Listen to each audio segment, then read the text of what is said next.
Кара Суу бир мандаттуу округунан 11 талапкер парламенттик шайлоого аттанды. Түзөтүү 17 апрелде талапкерлердин бири Руслан Маматов белгисиз себептер менен шайлоого катышууга тоскоолдук болгонунан улам талапкерлигинен баш тартып жатканын билдирди. Мындан улам Кара Суу бир мандаттуу округунан 10 талапкер ат салышып жатат. Алардын арасында мурдагы министрлердин, депутаттардын жакындары, айыл башчылар, жеке ишкерлер да бар. Амирбек Жунусов, кесиби юрист, 2021 жылга чейин Ош облустук сотунда сот отурумунун катчысы, жардамчысы, сот аткаруучу болуп иштеген. Андан кийин Кара Суу районуна караштуу Сарай айыл өкмөтүнө башчы болуп, былтыр кызматтан кеткен. Жунусов Кара Суудагы эң ири Туратали базарынын мурдагы директору Абдалим Жунусовдун уулу. Экс-премьер-министр мурдагы маданият жана туризм министри Ибрагим Жунусовдун тууганы. Турдубек Орунбаев БШКнын сайтында жеке ишкер катары катталган. Кесиби юрист. Юстиция министрлиги ал күч биримдикте саясий партиясын негиздегендердин бири экенин маалымдайт. Сталбек Ажимаматов Евразия строй групп жоопкерчилиги чектелген коомунун директору. Ал 2017-2019 жылдары Нариман айыл өкмөтүндө эмгектенген. Бакир Бакытбек, экс-депутат Турсунбай Бакир уулунун бир тууган иниси. Ал 2021 жылы парламенттик шайлоого ушул эле округтан талапкерлигин койгон. Борбордук шайлоо комиссиясынын сайтындагы маалыматка ылайык, ал жогорку кеңеште 5 жыл юрист кеңешчи болуп иштеген.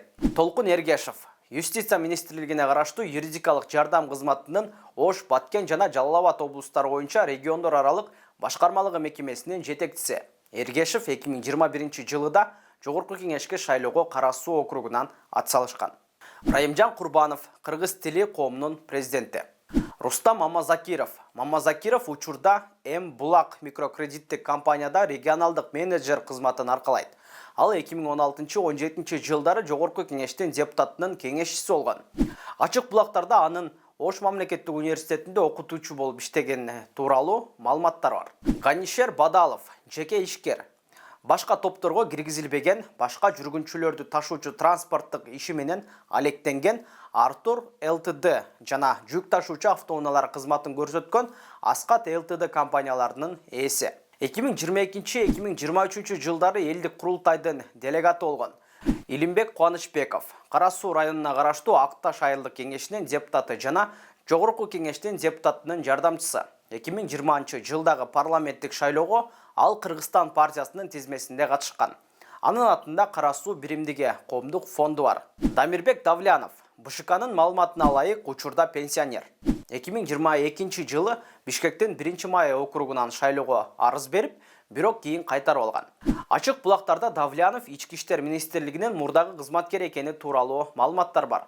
Ишмердүүлүгүн 2007 жылы Ош шаардык ички иштер башкармалыгынын кылмыш иликтөө бөлүмүнөн баштаган. Ушул эле тармакта бир канча жетекчилик кызматты аркалап жүрүп, 2018 жылы Ички иштер министрлигинин запастагы курамына жөнөтүлгөн. 2021 жылы парламенттик шайлоого Эл үмүтү саясий партиясынын тизмесинде катышкан. Политклиника басылмасы жумушсуз деп көрсөтүлгөн Дамирбек Давлянов партиянын шайлоо фондуна 1 миллион 500 миң сом өлчөмүндө акча каражатын которгонун жазган. Эске салсак, 28 апрелде номер 9 Кара Суу бир мандаттуу округунда мөөнөтүнөн мурда шайлоо өтөт.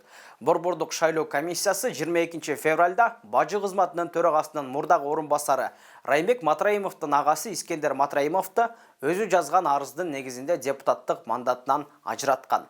Ал 2021 жылы аталган округтан жогорку кеңешке шайланып келген. Январда улуттук коопсуздук мамлекеттик комитети коррупцияга айыпталган Райымбек Матраимовго издөө жарыяланган. Ага кылмыш жаза кодексинин эркиндигинен мыйзамсыз ажыратуу беренесинин уюшкан топ жана кылмыштуу уюмдар тарабынан адамды күч менен кармоо, анын жүрүү эркиндигин чектөө бөлүгү менен айып коюлган. Андан кийин Матраимов менен байланышы бар депутаттар мандатынан ажыратылган.